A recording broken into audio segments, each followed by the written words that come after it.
मुअज़्ज़ज़ हाज़िरीन किराम, अस्सलामु अलैकुम व रहमतुल्लाहि व बरकातुहू। महापवित्र शाबान शरीफेर द्वितीय जुमाबार दिन आल्लाह पाक रब्बुल आलामीन आमादेरके आल्लाहर घर मसजिदे आसार बसार तौफिक दान करेছেন। महान मुनीबेर शुक्रिया ज्ञापन करी उच्च आवाजे पढ़ी आलহামদুলিল্লাহ। गत जुमाते আপনাদের সামনে আমি কুরআনুল কারীম থেকে সূরা দুখানের দুইটা তাফসীর, বিশ্ববিখ্যাত দুইটা তাফসীরের রেফারেন্স আপনাদের সামনে দেওয়ার চেষ্টা করেছি। আজকে হাদিস শরীফ থেকে শবে বরাতের কিছু আলোচনা করতে চাই ইনশাআল্লাহ। আমাদের দেশে কেউ কেউ ইদানিং শবে বরাতকে বেদাত বলার চেষ্টা করছে এবং শবে বরাত কোনো সহিহ হাদিসে নাই এইরকম একটা বক্তব্য তারা দেওয়ার চেষ্টা করছেন। দেখুন, হাদিসই বুঝে না। আমি গত জুমায় একটু ইশারা করেছিলাম, মৌলিকভাবে আল্লাহ রসুলের হাদিস, আমি গতদিন একটা কিতাবও আপনাদেরকে দেখিয়েছিলাম, তারিখ ইলমে হাদিস, মুফতি আমিনুল ইহসান বারাকাতি মুজাদ্দিদি রহমতুল্লাহর কিতাব।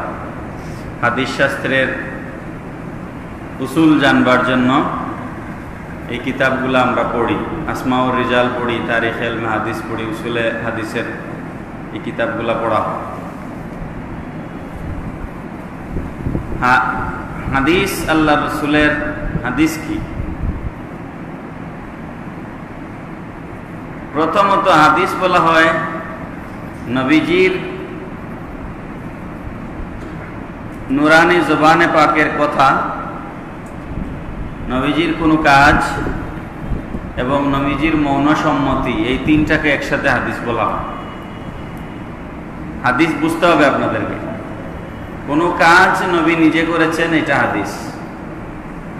কোনো কাজ নবী করতে বলেছেন, এটাও হাদিস।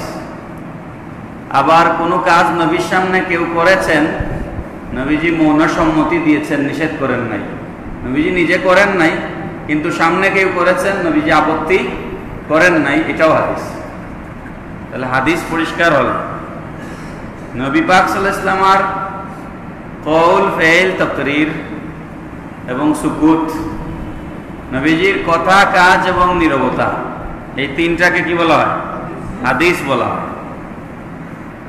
একইভাবে সাহাবায়ে কেরামের কথা, কাজ, মনসম্মতিকেও হাদিস বলা হয়। নবীর কোনো সাহাবী কোনো একটা কথা বলেছেন, কোনো একটা কাজ করেছেন, অথবা এক সাহাবীর সামনে কোনো কিছু হয়েছে, ওই সাহাবী কোনো আপত্তি করেন নাই, ওইটাও হাদিস। সুবহানাল্লাহ পড়ে। কারণ সাহাবায়ে কেরামের ইজ্জত, গৌসে পাক আব্দুল কাদের জিলানী রাদিয়াল্লাহু তাআলা আনহু বলেছেন, আল্লাহর নবীর একজন সাহাবী জিহাদের ময়দানে গিয়েছেন। ওই জিহাদে যে ঘোড়ার উপরে সওয়ার হয়ে তিনি জিহাদ করেছেন, সেই ঘোড়ার পায়ের নখের সাথে যে ধুলাবালু মিশেছে, আমি আব্দুল কাদের সাহাবীর ব্যবহার করা ঘোড়ার পায়ের ধুলিকণারও সমান নই। বড় করে বলেন না সুবহানাল্লাহ। তাহলে সাহাবায়ে কেরামের ইজ্জত কি একটু আন্দাজ করা গেল না? আমরা যাকে বড় বীর বলি, গৌসে পাক বলি, উনি বলছেন একজন সাহাবীর ব্যবহার করা ঘোড়ার পায়ের ধুলির সমানও আমি নই। আল্লাহ রসুলের সাহাবীর কথা, সাহাবায়ে কেরামের কথা, কাজ এবং মৌন সম্মতিকে হাদিস বলা হয়। কি বলা হয়? হাদিস। তাহলে হাদিস তো বুঝার দরকার আছে। মৌলিকভাবে হাদিস তিন প্রকার। কয় প্রকার? এই জিনিসটা বুঝলে বাকি কথাগুলো বোঝা সহজ হয়ে যাবে। ইমানদারের জন্য অতি সামান্যই যথেষ্ট, কারণ কোরআন শরীফে আছে, আমি গতদিনও বলেছি, ইমানদারদের বৈশিষ্ট্য আল্লাহ পাক বলেছেন, ওয়াকালু সামি'না ওয়া আতা'না গুফরানাকা রাব্বানা ওয়া ইলাইকাল মাসির। ইমানদার তারা বলে সামি'না, শুনলাম। সামি'না মানে কি? শুনলাম, ওয়া আতানা মানে মানলাম। বলেন সুবহানাল্লাহ। এটা কার বৈশিষ্ট্য? বলেন না কার বৈশিষ্ট্য? এখন শবে বরাত নাই, শবে মেরাজ নাই, ঈদে মিলাদুন্নবী নাই, জানাজার পরে দোয়া নাই, ফরজ নামাজের পরে দোয়া নাই, কোনো কিছুই নাই। এগুলা যারা বলে তারা কি সামিনা ওয়া আতানার ভিতরে পড়লো? সামিনা ওয়া আতানার ভিতরে পড়লো না। সামিনা ওয়া আতানা, শুনলাম এবং মানলাম, এটা কাদের বৈশিষ্ট্য? ইমানদারদের বৈশিষ্ট্য। হাদিস শরীফ মৌলিকভাবে হাদিসের অনেক প্রকার আছে। আমি ওই প্রকার এগুলা মাদ্রাসার ছাত্রদের ক্লাস হইলে আলোচনা করা প্রাসঙ্গিক, এখানে ওগুলা দরকার নাই। প্রাইমারিলি হাদিস 3 প্রকার। কয় প্রকার? এই 3টা আপনাদের মনে রাখতে হবে, না হলে আপনাদের ইমান আমলকে বরবাদ করার জন্য যে সম্প্রদায় কাজ করছে তারা অতি সহজে আপনাদেরকে ধোঁকা দিয়ে ফেলবে যদি আপনারা কমপক্ষে হাদিসের এই 3টা প্রকার না জানেন। প্রথম প্রকার হাদিসকে বলা হয় সহিহ হাদিস। কি বলা হয়? সহিহ। 2 নম্বর হাদিসকে বলা হয় হাসান। 2 নম্বর হাদিসকে কি বলা হয়? হাসান। 3 নম্বর হাদিসকে বলা হয় জয়ীফ। 3 নম্বর হাদিসকে কি বলা হয়? জয়ীফ। সহিহ, হাসান, জয়ীফ। বাংলা কি? সহির বাংলা হচ্ছে বিশুদ্ধ, হাসানের বাংলা হচ্ছে সুন্দর, হাসান উত্তম, জয়ীফের বাংলা হচ্ছে দুর্বল। জয়ীফের বাংলা কি? দুর্বল। এই 3 প্রকারের হাদিস আছে। এখন এই হাদিসের প্রকারটা কিসের ভিত্তিতে করা হলো? এটা কিন্তু নবীজি করে দিয়ে যান নাই। হাদিসের প্রকারভেদ আল্লাহ নবী করেন না। এগুলা উসুলে হাদিস নিয়ে যারা মানে গ্রামার যারা বানিয়েছেন, হাদিসের গ্রামার, উসুলে হাদিস মানে হাদিসের গ্রামার, হাদিসের গ্রামার যারা বানিয়েছেন তারা হাদিসকে 3 ভাগে ভাগ করেছেন। কিসের ভিত্তিতে? ভিত্তিটা আমাদেরকে জানতে হবে। হাদিসের ভিত্তি হচ্ছে, এই হাদিসের প্রকারভেদের ভিত্তি হচ্ছে হাদিসের সনদ। এখন সনদ কি বোঝা লাগবে? হাদিসের মৌলিক 2টা পরিভাষা আছে। একটাকে বলা হয় সনদ, আর একটাকে বলা হয় মতন। আরবিতে লিখলে সিন নুন দাল সনদ, আর মতন লিখলে মিম তা নুন মতন। মতন মানে ইবারত, যেই লেখাটা টেক্সট, যেই টেক্সটটা, যেই ইবারতটা হাদিসের আমরা পড়ে আপনাদেরকে শোনাই, ওই ইবারতকে হাদিসের মতন বলা হয়। কি বলা হয়? হাদিসের মতন বলা হয়। আর সনদ বলা হয় যেই ধারাবাহিকতায়, যেই সিলসিলায় রাসূল করিম সাল্লাল্লাহু আলাইহি ওয়াসাল্লাম থেকে আমাদের পর্যন্ত হাদিস পৌঁছেছে। যেমন ইমাম বুখারী একটা হাদিস রিওয়ায়াত করলেন, তো ইমাম বুখারী পাইলেন কই? নিশ্চয় উনি উনার উপরে আরেকজনের কাছ থেকে শুনেছেন, তিনি তার উপরে আরেকজনের কাছ থেকে শুনেছেন, তিনি তার উপরে আরেকজনের কাছ থেকে শুনেছেন। এইভাবে হাদিসের শোনার লেভেল যখন গিয়ে রাসূল পাক সাল্লাল্লাহু আলাইহি ওয়াসাল্লাম পর্যন্ত পৌঁছে যায়, ওই ধারাবাহিকতা হাদিসের বর্ণনাকারী, আরবিতে বলে রাবি। আরবিতে কি বলা হয়? রাবি। বাংলা বইগুলোতে আপনারা দেখবেন রাবি লেখা, রেখারা বয়দিগারে বি বা বয়স্কার বি রাবি লেখা আছে। কারণ ওয়াওকে আমাদের দেশে আঞ্চলিক, আমাদের ভাষায় ওয়াওকে বা উচ্চারণ করি আমরা। রাউই আসলে রা ওয়াও ইয়া, কিন্তু আমরা বলি রাবি। তো যেমন বিতির নামাজ বলি না আমরা বিতির, আসলে তো নামাজের নাম বিতির না, নামাজের নাম হচ্ছে উইতির। ওয়াও তারা উইতরুন, কিন্তু ওয়াওকে আমরা বা উচ্চারণ করি আমাদের ভাষায়, এই জন্য উইতিরকে আমরা বিতির বলে ফেলি। ঠিক তদ্রূপ রাউইকে আমরা রাবি বলে ফেলি। এবং রাবিটা এতই প্রচলিত শব্দ যে আলেমুলামারা আসমাউর রিজালের যে সমস্ত কিতাব লিখছেন, আলেমুলারা পর্যন্ত রাউই লেখেন নাই, রাবি লিখে রেখেছেন। এটা কোনো ভুল নয়, এটাকে বলা হয় গলতুল আম। এটাকে কি বলা হয়? গলতুল আম, মানে সর্বসাধারণ যেটা ভুল করে এটা শুদ্ধ হয়ে যায়। তো এটা যারা হাদিস বর্ণনা করেন তাদেরকে আরবিতে কি বলা হয়? রাউই। ওই রাউই যারা হাদিস বর্ণনা করেছেন, ওই বর্ণনাকারীদের সিলসিলা রাসূল করিম সাল্লাল্লাহু আলাইহি ওয়াসাল্লাম থেকে শুরু করে যিনি বর্ণনা করছেন তার পর্যন্ত পৌঁছানোর যে সিস্টেম, ওই সিস্টেমকে আরবিতে বলা হয় সনদ। কি বলা হয়? সনদ। কথাটা মনে থাকবে ইনশাল্লাহ। তাহলে মতন কি? এবারটাকে বলা হয় মতন, লেখাটা টেক্সটটাকে কি বলা হয়? মতন। আর বর্ণনার ধারাবাহিকতাকে কি বলা হয়? সনদ। এখন হাদিস যে 3 ভাগে ভাগ করা হয়েছে এটা কিন্তু মতনের ভিত্তিতে নয়। আমি আবার বলছি, আপনারা ভুল করলে চলবে না। হাদিসকে 3 ভাগে ভাগ করা হয়েছে, এটা মতনের ভিত্তিতে নয়, এটা সনদের ভিত্তিতে। কিসের ভিত্তিতে? অর্থাৎ বর্ণনাকারী কেউ সবল, কেউ দুর্বল। নবীর কথার মাঝে কি কোনো দুর্বলতা আছে?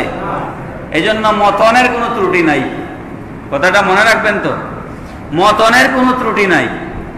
রাউীদের মাঝে, বর্ণনাকারীদের মাঝে কেউ সবল, কেউ দুর্বল। আমাদের দেশে এরকম মানুষ আছে না নাই? একজন সারা এলাকার মানুষ একজনকে সত্যবাদী হিসেবে জানে, সারা এলাকার মানুষ একজনকে আমানতদার হিসেবে জানে। তিনি কখনো মিথ্যা কথা বলেন না, ওজনে কম দেন না, দামদামি করেন না, বাটপারি করেন না, সিটারি করেন না। এরকম মানুষ আমাদের সমাজে আছে না?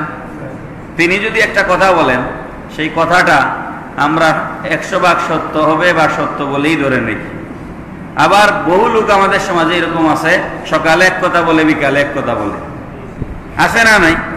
তো তার একটা কথা কি আমরা ওই ব্যক্তি যিনি সত্যবাদী সেকা আছে, তার কথাকে আমরা যেভাবে গুরুত্ব দেই, ওইভাবে কি যার সিটারি বাটফারির অভ্যাস আছে তার কথাকে কি আমরা ওইভাবে গুরুত্ব দেই না? তার মানে মানুষের মাঝে সেকাতের ব্যাপারে, সেকা মানে জব্ত মানে জব্ত বলা হয় স্মৃতিশক্তিতে যিনি শক্তিশালী, আর সেকা বলা হয় যিনি আদালত, যার আদালত আছে, ন্যায়পরায়ণতা আছে, সেখত আছে, জব্ত আছে।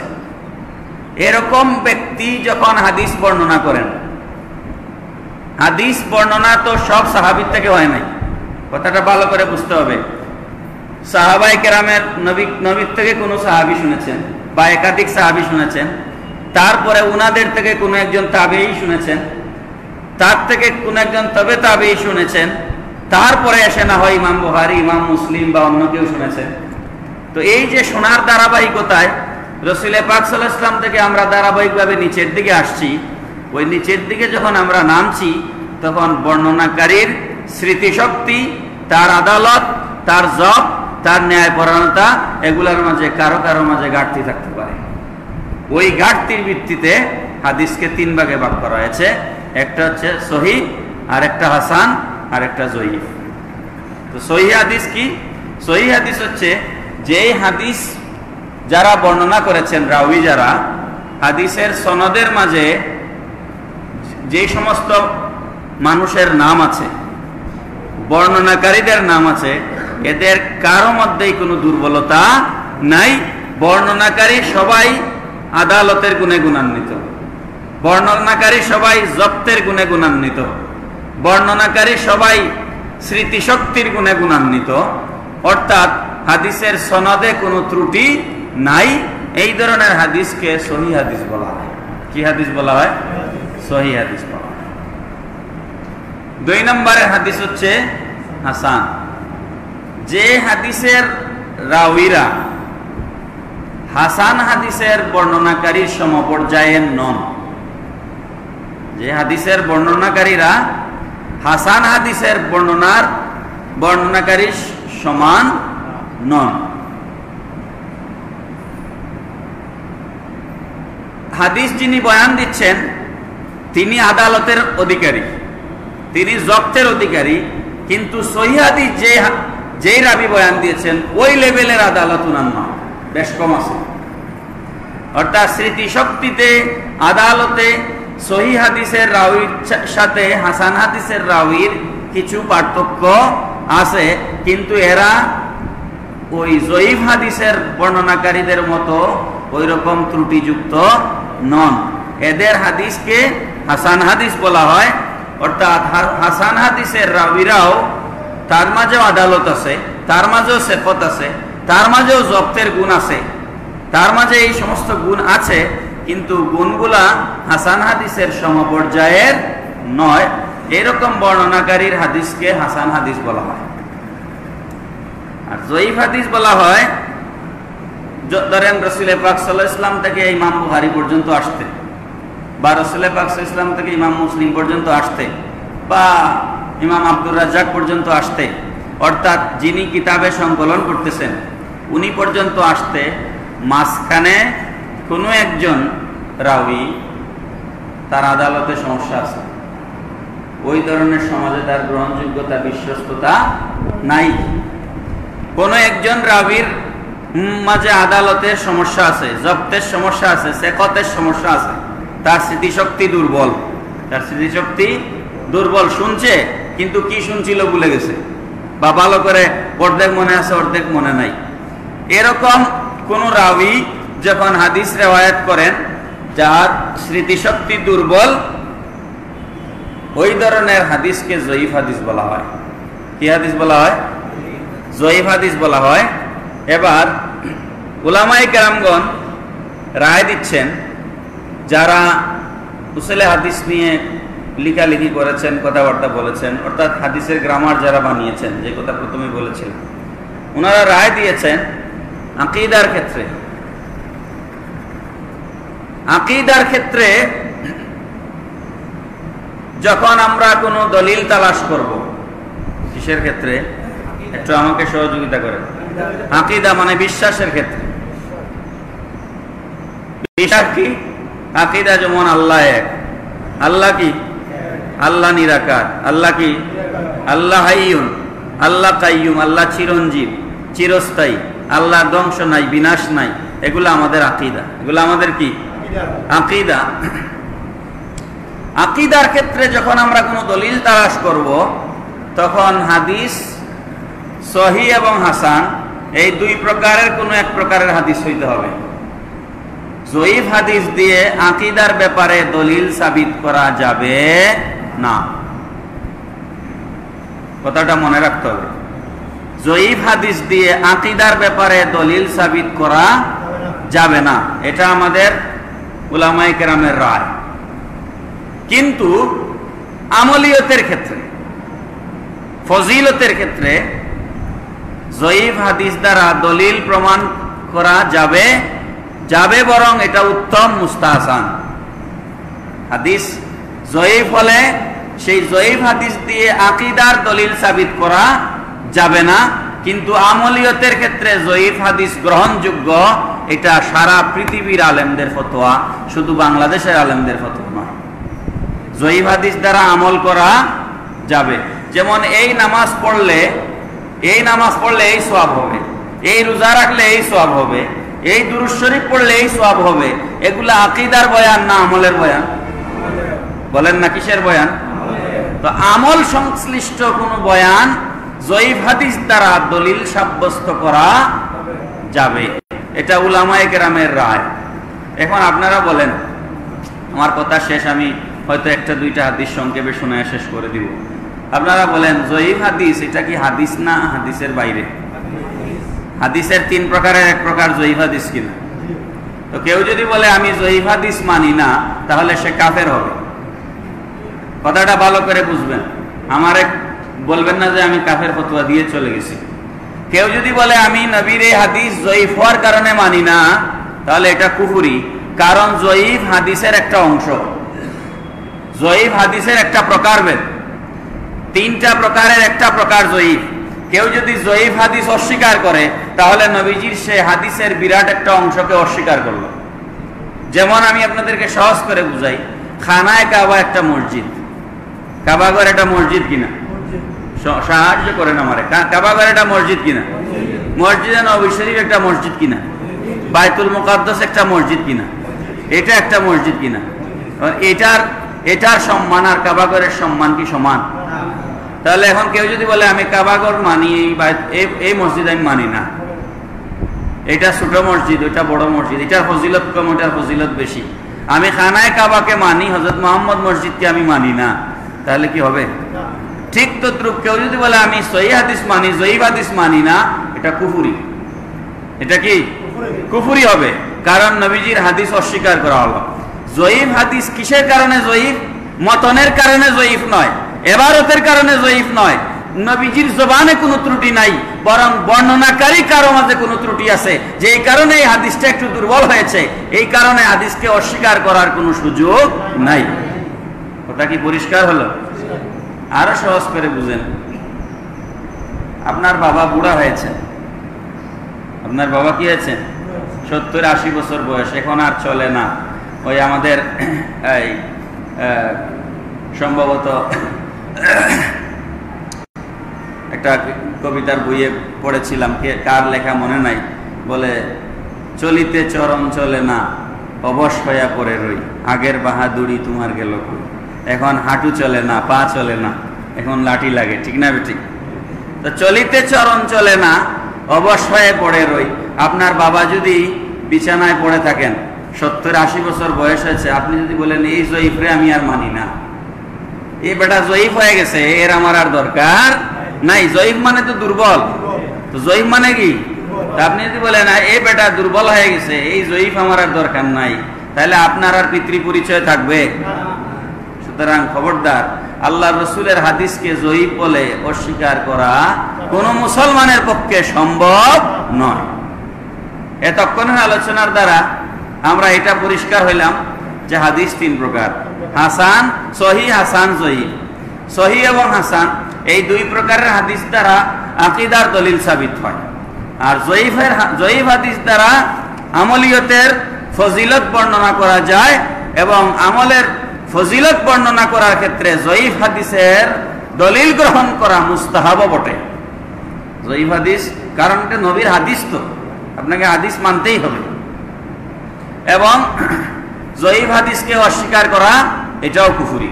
আল্লাহ রসুলের কোনো হাদিসকে অস্বীকার করা যাবে না। আপনি বলতে পারেন হাদিসটা জয়ীফ, সহি হাদিসের লেভেলের হাদিস নয়, কিন্তু হাদিস আমি মানি না, এটা বলবার আমাদের কোনো সুযোগ নাই। মুহতারাম হাজিরিন, তো জয়ীফ হাদিস অনেকগুলা হাদিস আছে। শবে বরাতের ব্যাপারে ফজিলতের বয়ান এসেছে জয়ীফ হাদিসের। তো জয়ীফ হাদিসের বয়ান দিতে গেলে এগুলা 2-4 ঘন্টা লাগবে। যতগুলা হাদিস আমার হাতে আছে সেগুলো আমি যাচ্ছি না। আর ইনশাল্লাহ আমি সামনের শবে বরাতের রাত্রে আমাদের মসজিদে তো মাহফিল হবে ইনশাল্লাহ। বাদ মাগরিব থেকেই বয়ান শুরু হবে। বাদ এসে আমি কিছু কথা বলবো। বাদ মাগরিব ইমাম সাহেব বয়ান করবেন, তারপর জিকির মিলাদ মাহফিল ইনশাল্লাহ হবে, আপনারা সবাই আসবেন। তো আমি আপনাদেরকে, যারা এখন জয়ীফ হাদিস বলে শবে বরাতকে মানছেন না, কালকে একজনের বক্তব্য শুনলাম ইউটিউবে, সে বলছে যে কেউ যদি শবে বরাত পালন করে তাহলে তার তওবা জীবনে কবুল হবে না। জোরে বলেন না নাউজুবিল্লাহ। আচ্ছা, জীবনে তওবা কবুল হবে না এটা বলার জন্য দলিল লাগবে না? আপনি শবে বরাতের দলিল তালাশ করলেন, শবে বরাতের আপনি দলিল তালাশ করতেছেন, আর আমার তওবা কবুল হবে না বলার জন্য আপনি গায়ের জোরে বলে দিলেন, দলিলের কোনো তোয়াক্কা করলেন না। এটাই তো দাজ্জালদের কাজ। কথা কোন ঠিক না বেঠিক? সে আমার আমলের সময় দলিল খুঁজে, তার কথা দলিল ছাড়া সে বয়ান দেয়। সে দলিল ছাড়া আমার সমস্ত বন্দেগী বরবাদ হয়ে যাবে, আমার তওবা জীবনে কবুল হবে না, এটা সে নির্দ্বিধায় কোনো দলিল ছাড়াই বলে দিল। সে কি দাজ্জাল কাযযাব নয়? সে তো কাযযাব। কাযযাব মানে মৃত্যু, সে মিথ্যাবাদী, সে দাজ্জাল। আল্লাহ পাক আমাদেরকে এদের হাত থেকে হেফাজত করুন, পূর্ণ আমিন। তো যারা শবে বরাত মানছেন না, এদেশের এই ভারত মহাদেশের কওমি আলিয়া 2 নেসাবের 2 দারার সব আলেমরা শবে বরাত মানেন, কওমিরাও মানেন, আলিয়ারাও মানেন। এই একটা মাসলার ক্ষেত্রে বাংলাদেশ, ভারত, পাকিস্তানের কওমি আলিয়ার আলেমদের মাঝে কোনো বিভাজন নাই, সবাই মানেন। মানে না কারা? ওদের নাম হচ্ছে সালাফি। শবে বরাত যারা মানে না, আহলে হাদিস। তো আহলে হাদিসদের ইমাম যিনি, যারা আহলে হাদিসরা, তারা তো বলে তারা মাযহাব মানে না, এটাও তাদের মিথ্যা কথা। তারা কিন্তু একটা মাযহাব মানে। তাদের মাযহাবের নাম ওয়াহাবি মাযহাব। তাদের মাযহাবের নাম কি? ওয়াহাবি মাযহাব। এই মাযহাবের প্রতিষ্ঠাতা মুহাম্মদ বিন আব্দুল ওয়াহাব নজদি 13 শতাব্দীতে সে বা সৌদি আরবের নজদে তার আত্মপ্রকাশ ঘটেছিল। মুহাম্মদ ইবনে আব্দুল ওয়াহাব নজদি, তার আকীদা হচ্ছে, এগুলা পরে একদিন আলোচনা করব। তার একটা কিতাব আছে, কিতাবের নাম হচ্ছে কিতাবুত তাওহীদ। এই কিতাবুত তাওহীদ বিভিন্ন ভাষায় অনুবাদ করে সারা পৃথিবীতে, এই আমেরিকা টাকা দিয়া, আমেরিকা এগুলা ডকুমেন্টেড জিনিস, আমেরিকা টাকা দিয়া বাংলা ভাষায়, উর্দু ভাষায়, ফার্সি ভাষায়, হিন্দি ভাষায়, ইংরেজি ভাষায়, নানান ভাষায় কিতাবুত তাওহীদকে ছাপায়া সারা পৃথিবী ছাড়িয়া তারা সারা পৃথিবীতে এই যে ওয়াহাবিজম, এই যে সালাফিজম, জঙ্গিবাদ, আইএস, এগুলা এস্টাবলিশ করেছে। এগুলা কিন্তু আইএস যারা, এগুলা সব মুহাম্মদ ইবনে আব্দুল ওয়াহাব নজদির অনুসারী। তো তাদের আকীদা হচ্ছে রওজা শরীফ জিয়ারত করা হারাম। জোরে বলেন নাউজুবিল্লাহ। তাদের আকীদা হচ্ছে পীর বুজুর্গদেরকে মানা হারাম। তাদের আকীদা হচ্ছে নবীকে ইয়া রাসূলুল্লাহ বলে ডাকা শিরিক। তাদের আকীদা হচ্ছে আল্লাহর রসুলের এলেম, জায়েদ বকর, গরু ছাগলের যেরকম এলেম আছে, রসুলের ওই রকম এলেম আছে। শরীয়তের এলেমের বাইরে এলমে মারেফত, তরিকত, হাকিকতের কোনো এলেম রসুলের ছিল না। এগুলা কিতাবুত তাওহীদে লেখা আছে। মূলটা আমার কাছে নাই, বাংলা অনুবাদ আমার কাছে আছে, কিতাবুত তাওহীদ। তো এই কিতাব ছাপায় আসে সারা পৃথিবীতে ওয়াহাবিজম এস্টাবলিশ করেছে। তার ইজমের নাম হচ্ছে ওয়াহাবিজম। এখন তারা ওয়াহাবিজম বলে না, কারণ মুহাম্মদ ইবনে আব্দুল ওয়াহাব নজদিকে সারা পৃথিবীর মানুষ চিনে ফেলেছে একটা বাটপার হিসেবে, এটা বেঈমান হিসেবে। এই কারণে ওয়াহাবিজম আর তারা বলে না, এখন তারা বলে সালাফিজম। তারা সালাফিজম বলে, ওই তাদের বাপের নামটা লুকায় রাখে, সালাফিজম বলে। তো সালাফিজম যারা যারা হানাফি মাযহাবকে মানে না, শাফিঈ মাযহাব মানে না, মালিকি মাযহাব মানে না, হাম্বলি মাযহাব মানে না, তাদেরও একটা মাযহাব আছে। তাদের মাযহাবের নাম ওয়াহাবি মাযহাব। তাদের মাযহাবের নাম কি? ওয়াহাবি মাযহাব। সেই ওয়াহাবি মাযহাবের আমাদের যেমন ইমাম আজম আবু হানিফা, তাদেরও মাযহাবের ইমাম আছে। বড় ইমাম আছে, ছোট ইমাম আছে। আমাদের মাযহাবের বড় ইমাম, ছোট ইমাম আছেন না, তারাও এরকম বানাইছে। তারা কিন্তু আমাদের থেকে নকল করছে, তারা কিন্তু মাযহাব আমাদের থেকে নকল করেছে। তো তাদের মাযহাবের বড় ইমামের নাম হচ্ছে মুহাম্মদ ইবনে আব্দুল ওয়াহাব নজদি। আর ছোট ছোট ইমামের মধ্যে দুই তিনজন ইমাম সারা পৃথিবীতে প্রসিদ্ধ তাদের সালাফিদের। একজনের নাম হচ্ছে নাসিরউদ্দিন আলবানী, আরেকজনের নাম হচ্ছে ইমাম শওকানি, আরেকজনের নাম হচ্ছে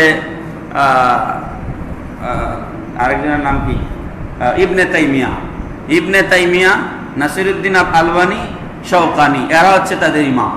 তো নাসিরউদ্দিন আলবানী তাদের ইমামদের মাঝে খুব গুরুত্বপূর্ণ একজন ইমাম সালাফিদের। এটা বলে শেষ করে দিচ্ছি। নাসিরউদ্দিন আলবানী একটা কিতাব লিখেছেন, সেই কিতাবটার নাম হচ্ছে সিলসিলাতুল আহাদিসিস সাহিহা, অর্থাৎ শুধু সহিহ হাদিসের সিলসিলা নিয়ে তিনি একটা কিতাব লিখেছেন। ওনারা ওই যে জয়ীফ হাদিস তো তারা মানে না, ওই কারণে সে আরেকটা কিতাব লিখেছে সিলসিলাতুল আহাদিসিস জয়ীফা। তো সিলসিলাতুল আহাদিসিস সহিহা এই কিতাবের তৃতীয় খণ্ডে 135 পৃষ্ঠায় 1144 নম্বর হাদিস, 8 জন আল্লাহর নবীর সাহাবীর থেকে এই হাদিস রিওয়ায়াত হয়েছে। মুআয ইবনে জবল রাদিয়াল্লাহু তাআলা আনহু, আবি সালাবা রাদিয়াল্লাহু তাআলা আনহু, আব্দুল্লাহ ইবনে আমর রাদিয়াল্লাহু তাআলা আনহু, আবু মুসা আল-আশআরী রাদিয়াল্লাহু তাআলা আনহু, আবু হুরায়রা রাদিয়াল্লাহু তাআলা আনহু, সাইয়্যিদুনা আবু বকর সিদ্দিক রাদিয়াল্লাহু তাআলা আনহু, আউফ ইবনে মালিক রাদিয়াল্লাহু তাআলা আনহু এবং হযরতে মা আয়েশা সিদ্দিকা রাদিয়াল্লাহু তাআলা আনহা। 8 জন যাদের নাম বললাম সাহাবী, এরা কত বড় বড় একজন সাহাবী। 8 জন আল্লাহর নবীর সাহাবীর থেকে রিওয়ায়াত একটা হাদিস সিলসিলাতুল আহাদিসিস সহিহাতে তিনি এনেছেন এই নাসিরউদ্দিন আলবানী। হাদিসটা কি? ইয়াত্তালিউল্লাহু তাবারাকা ওয়া তাআলা ইলা খালকিহি লাইলাতান নিসফি মিন শাবান। আল্লাহ পাক রব্বুল আলামিন শাবান চাঁদের মধ্য রজনীতে আল্লাহ পাক তার বান্দাদের প্রতি বিশেষ রহমতের নজর দেন। জোরে বলেন না সুবহানাল্লাহ। ফায়াগফিরু লিজামি খালকিহি ইল্লা লিমুশরিকিন আও মুশাহিনিন। আল্লাহ পাক রব্বুল আলামিন যারা আল্লাহর কাছে ক্ষমা চায়, মুশরিক এবং মুশাহিন, মুশরিক মানে আল্লাহর সাথে অংশীদার স্থাপন করি, আর মুশাহিন মানে যাদের অন্তরে হিংসা বিদ্বেষ আছে, এই দুই শ্রেণী ছাড়া আল্লাহ পাক ফায়াগফিরু লিজামি খালকিহি, আল্লাহ তার সৃষ্টির সমস্ত বান্দাদেরকে মাফ করে দেন। কোন রাত্রে বলেন না? কোন রাত্রে? শবে বরাতের রাত্রে। কোন রাত্রে? হাদিসটা কে বয়ান দিছেন? নাসিরউদ্দিন আলবানী। তো তোমরা যদি তওবা কবুল হবে না আমাদের দলিল দাও, তাহলে তোমাদের আব্বারে কবর থেকে উঠাইয়া তওবা করাও। কথা কোন ঠিক না বেটি? তোমরা আব্বারে কবর থেকে উঠাইয়া তওবা করাও। আর তওবা করাইলে তো লাভও হবে না, কারণ তোমরাই তো ফতোয়া দিচ্ছ তওবা নাই। তো তওবা ছাড়াই তো কবরে গেছে। কথা কোন ঠিক না বেটি? মুহতারাম হাজিরিন, আমলের দিক থেকে আমরা মানুষকে কেন দূরে সরাবো? মানুষ এমনিতেই আমলে নাই। কথা কোন ঠিক না বেটি? আমরা আমলের দিক থেকে মানুষকে কেন দূরে সরাবো? আমরা মানুষকে আমলের দিকে আহ্বান করব।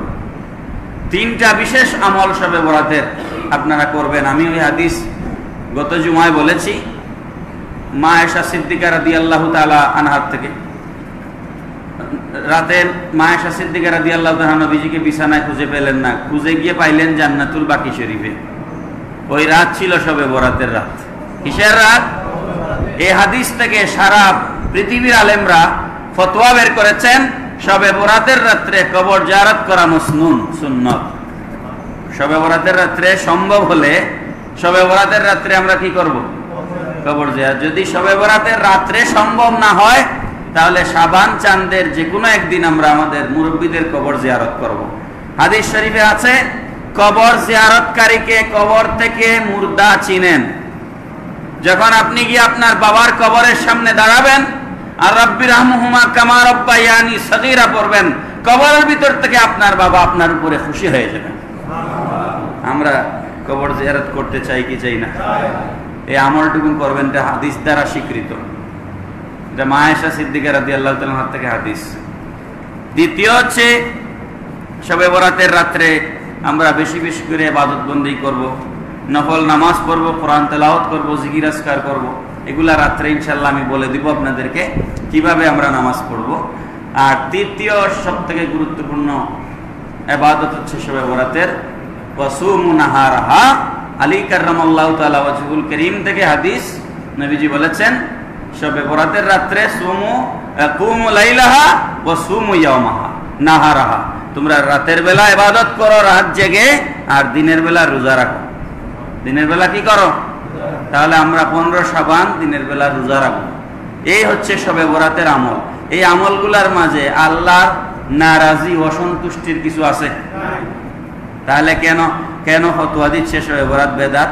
তার মানে যারা শবে বরাত বেদাত ফতোয়া দিচ্ছে, তারা হয় ইসলাম সম্পর্কে কিছুই বুঝে না, মূর্খ, আর না হয় তারা ইহুদি খ্রিস্টানদের এজেন্ডা বাস্তবায়ন করছে। দুইটার একটা তো হবে। হয় তারা ইসলামের কিছুই বুঝে না, মূর্খ, অথবা তারা ইহুদি খ্রিস্টানদের এজেন্ট, তারা দালাল। আল্লাহ পাক আমাদেরকে বুঝবার তৌফিক দিন। সবাই বলুন আমিন। শবে বরাতের এই মহিমান্বিত এই রজনীকে আল্লাহ পাক আমাদেরকে নসিব করুন। সবাই বলুন আমিন। আল্লাহুম্মা আমিন। আলহামদুলিল্লাহ রাব্বিল আলামিন ওয়া আকিবাতুল মুত্তাকিন ওয়াস সালাতু ওয়াস সালামু আলা আশরাফিল আমবিয়া ওয়াল মুরসালিন। আয় আল্লাহ তাআলা, পবিত্র মাহে শাবান শরীফ, আল্লাহ পবিত্র লাইলাতুল বারাতকে সামনে নিয়ে তোমার দুয়ারে হাত তুলেছি। আল্লাহ, এই রাতের যত ফুয়ুজাত আছে আমাদেরকে নসিব করো। এই রাতের যত বরকত মাগফিরাত আছে আমাদেরকে নসিব করো। আয় আল্লাহ পাক, আজকে জুমাবার দিন শাবান চাঁদের যত তোমার বান্দা বান্দীদেরকে তুমি মাফ করবা, যাদেরকে তোমার ওলি হিসেবে কবুল করবা, তাদের সাথে গোলামদের নামখানা লিখে নাও। আল্লাহ, শবে বরাতের রাত্রে আমাদেরকে তোমার গোলামি ইবাদত বন্দেগী এবং এর থেকে আমাদেরকে সারা জিন্দগির জন্য আবেদ জাহেদ বন্দেগী, তোমার বন্দেগী করবার আমাদেরকে সেই তৌফিক এনায়েত ফরমাও। আল্লাহ, পবিত্র মাহে রমজানুল মুবারক পর্যন্ত আমাদের হায়াত বাড়িয়ে দাও। ইয়া আল্লাহ, ইয়া রহমান রাহিমিন, এই মসজিদ মাদ্রাসাকে কবুল আর মঞ্জুর করে দাও। আল্লাহ, এই মসজিদ মাদ্রাসার প্রতিষ্ঠাতা জনাব হাজী মফিজ আলী সাহেব, আল্লাহ তোমার বান্দার কবরকে জান্নাতের বাগ বানায় দাও। আল্লাহ, তোমার বান্দার দরজাতকে বুলন্দি ফরমাও। আমাদের সমস্ত মুর্দেগানদেরকে মাফ করে দাও। শাবান চাঁদের উসিলায় আমাদের মায়ের খানদানের, বাবার বংশের সমস্ত মুর্দেগানদেরকে মাফ করে দাও। সাল্লাল্লাহু তাআলা আলা খাইরি খালকিহি মুহাম্মাদিন ওয়া আলা আলিহি ওয়া সাহবিহি আজমাইন বিহুরমতি লা ইলাহা ইল্লাল্লাহু মুহাম্মাদুর রাসূল।